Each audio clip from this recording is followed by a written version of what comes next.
As you can see right there, Dr. Dasuki Arabi, Director General of the Bureau of Public Service Reforms, is joining me right now, BPSR.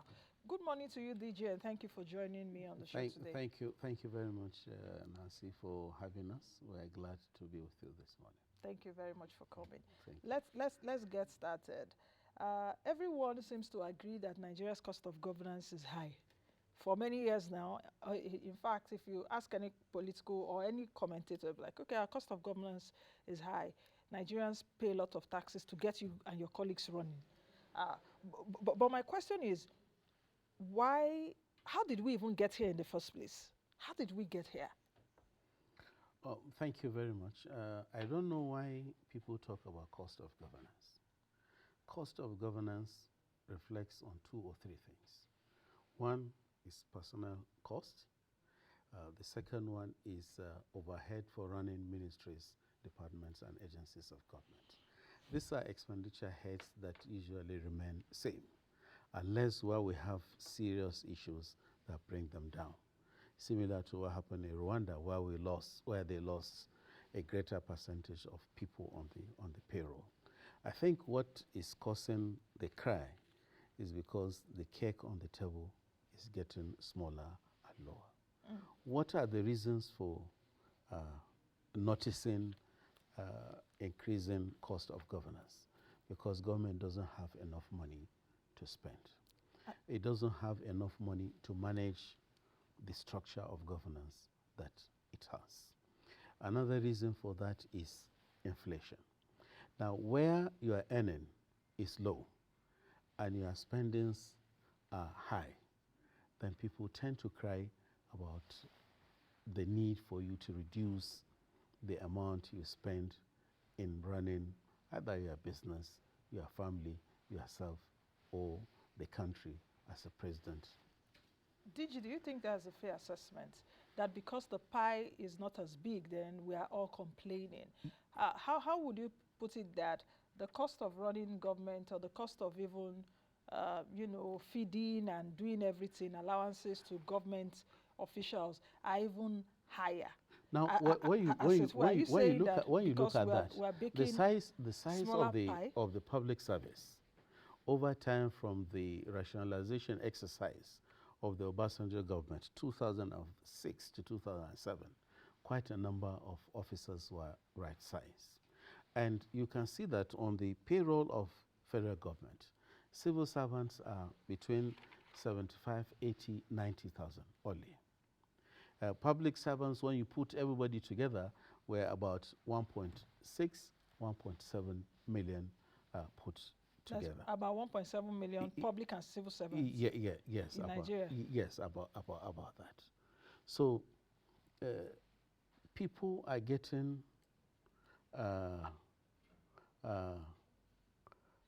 asking government to provide information. We are providing information on how we get money, how those monies are expended. People are getting aware. And our commitment to OGP and freedom of information says that people must investigate, they must discuss, they must find out what is government doing with its money. Why is the size of government like this? Why is it like this? DG, do you think that the cost of governance in Nigeria is high? Let me re-ask the question so that we'll understand you. Yes. Is the cost of governance in Nigeria high? Well, I don't think it's too high. Too high? Yes, I what don't. Is high? I don't think because if you take it has gotten to that level that people are amplifying it. Which amplifying? We have challenges. DG, you will see a government official going for a function. Yes. You see 10 vehicles on the road for that function. Those 10 vehicles are not even innocent. If they are innocent or any other manufacturing, assembling car, I may not even complain. You will see a retinue of aides. You see, for example, I know that the Constitution could also be a driver to one of the running costs. We have 42 ministers in the US and in the UK. I'm not sure they have up to that in terms of secretaries and ministers likewise. So are you telling me you are buying fear for those? Let me come. At the federal level, chief executives, that is the minister, the permanent secretary, or director general, or executive secretary, are allowed to buy official vehicles. But the issue of convoy of 2015, this is not allowed by government and it's not allowed by the budget. And that is why we're saying people should use their conscience to ask themselves what we're doing, is it right, if it is being done. In BPSR, my car is an innocent car. That's the one that brought me here. And when we finish this program, you see my innocent vehicle. It's about 9 years old, and we've been using it. Okay. You know where I was going to, because some government officials may have access to cars. When they are retiring or wherever they live in, those cars go. When another person comes, they will change the office, they will change the furniture, they will change everything on our own expense. Yes. Now, the policy of government says you cannot change a car until after it has spent 6 years. What if it's still in good condition? Because it's tear rubber. You people don't drive to Kumba. Yes, that is why BPSI is still using its innocent vehicle. So before 6 years, I've come in as a government official. They bought a vehicle for me. 4 years, I'm going with the car. It is wrong. It says 6 years before you auction. And even the auctioning, the law says Office of Accountant General, Office of the Federal Minister of Works must come and inspect. Is this a vehicle almost by scrap value? Is it good for government to dispose it up and buy a new one, or it is better we return it? I think when it comes to issue of vehicles, Pillar 4 of the National Strategy on Public Service Reforms is looking at cultural reorientation and value re-engineering among government workers and those that are opportune to work within government. I must tell you, Nancy, that we have laws, procedures, extant circulars dictating, directing us on how these things should be done. So why is it difficult to implement? And why is it difficult to also punish those that have refused to obey the law? Well, because if it's part of your NSPSR, that's the National Strategy on Public. Yes. That means there are some erring officers. Have they been brought to book? Do all public and civil servants know this? Because I know that this strategy has been on since, is it 2016? No, 2008. 2008, sorry. Yes. You know, so why is it difficult to implement? Well, I don't think it is difficult. You may not be too close to us to know, but I know of a top government official that left. He left with his vehicle, and when it was reported, he was asked to bring back the vehicles. That's the one you know. Yes. There are many like that.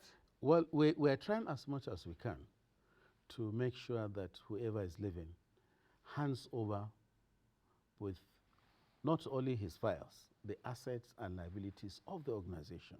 And that is why we're pushing for the digitalization of the asset register, so that you cannot just move a vehicle from your ministry back to your village, and you want to renew the papers. The authorities will see that this car belongs to social ministry. It cannot be changed to your name because there are no papers authorizing sales of that asset. So why has it been like a source of concern and a bit difficult for government to reduce the cost of governance? Former President Buhari and the former Minister of Finance did talk about a bit of the Oronsaye report, because whenever you're talking of cost of governance, you remember that report, that okay, they were going to implement, we were suffering, we were not getting enough money from oil and all of that. Whenever a government comes in, or whenever a government is having difficulty of revenue, like what you said, they will remember cost of governance and they won't do anything about it. So why is it difficult really to reduce the cost of governance? Well, over time, my agency and relevant agencies of government have evolved many ways of reducing cost of governance, directly or indirectly. When you look at the digitalization process of public financial management at the federal level, we digitalize payment of monies, management of accounts, payment of salaries by these two tools that we created. The Treasury Single Account says all our monies must be in one pot in Central Bank. Before this time, you'll find one ministry will have 50 accounts in different commercial banks. We pay for checkbooks, example. We pay bank charges. And a lot of money more than, former accountant general said, more than 300 billion has been saved by that single activity. When you look at India, digitalization of their processes led to reduction of their cost of governance by more than 40%. We have started that, and we can see and we can feel the impact of that. With GIFMIS, I don't write check, I don't write voucher, everything is done electronically. With GIFMIS, I'm able to communicate with Inland Revenue Service to confirm if my contractor has paid his tax. I can connect to Corporate Affairs Commission and confirm if their annual reports have been submitted. An ecosystem has been created, and the cost has been reduced. Speed of delivering that service has also improved. Okay, and for those that don't know, GIFMIS is Government Integrated Financial Information Management System. GIFMIS. Yes, GIFMIS. Yeah. DG, for the monies that we're spending in Nigeria, do you think that we're deriving enough value in terms of efficiency and effectiveness of government officials across board, vis-a-vis the monies we're spending? That's one question. The second question to you is that, are there KPIs, perhaps, because I know that your agency should be involved in some kind of, is there a way people measure yourselves? And do you adequately measure? If you did measure, those that fall by the wayside, or even those that do well, how are they rewarded, and how are they, people that fall by the wayside, how are they encouraged to move? I hope you understand what I'm saying. Yes. Now, every ministry, department, and agency has a standard operating procedure and KPIs to manage its affairs. We have just launched the new performance management system, where performance will be assessed digitally of public servants. If you do well, you are promoted. If you don't do well, you lose that promotion. So it's no longer going to be manual that you score somebody 99.99%. When did that start? It started January 2023. So it's been on? Yes, yes. So are you saying there's no manual written examinations? Well, everything will be done electronically. Electronically? Yes, everything will be done electronically. Then we do impact assessments of the work done by MDAs vis-a-vis their KPIs, and the targets set by them. Beyond this work that we are doing, we deploy a tool that we call self-assessment tool in ministries, departments, and agencies of government. And one of the key issues that we drive and we insist must be obtained by all is a strategic plan that must be owned, backed, and cooked by ministries, departments, and agencies of government. You draw your strategic plan against your mandate, your vision, and the agenda of government. And we use that to check the performance of ministries, departments, and agencies of government. I think over the time you must have heard us releasing the results of the assessments that were. And that is giving government the opportunity to know the strength, the weakness of ministries, departments, and agencies of government, and what we need to do to rejig their performance. There was something, the ease of doing business, PEBEC Secretariat, the former special advisor to President Buhari, yes, the Mujimake Odewale did tell me. Yeah. In fact, there was an event that was held just before the twilight of that administration, where they did reward some agencies. Is it part of that? Yeah. Now the reforms we're driving around civil service or public service, currently there are about 5 that are most recent. One is performance management. Second is succession planning. Third is mentorship. Fourth is reward and recognition. Now we're trying to encourage heads of agencies to identify people that are performing excellently well, and they are recognized, rewarded, and excellent appreciation and gifts are given to them. Now what we are even saying is government should move beyond monetary rewards, but to say if you're an accountant that you did excellently well, government should sponsor you to go for a professional course for 6 months or 3 months. If you're a policy guy and you've done very well, government should sponsor and take you to Harvard University for 3 months, for 3 weeks, for specialized course. And we have seen that because of this reward and recognition, there's a lot of interest around innovation and creativity within the public service.